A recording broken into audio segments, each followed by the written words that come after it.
Hi guys, welcome to my channel. This is Fabio. Today I'm gonna show you the three types of machine learning algorithms you should know. Supervised learning. Here the human experts act as the teacher, where we feed the computer with the training data containing the input predictors and we show it the correct answers as output, and from the data the computer should be able to learn the patterns. Unsupervised learning. Here there is no teacher at all. Actually, the computer might be able to teach you new things after it learns patterns in the data.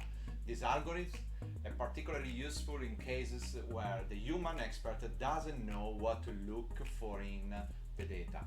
Reinforcement learning algorithm. This type of algorithm, called the agent, continuously learns from the environment in an iterative model. In the process, the agent learns from its experience of the environment until it explores the full range of possible states. So thank you very much to watch my video. If you like it, please click like, share with your network, and if you are into technology and innovation, subscribe to my channel. See you!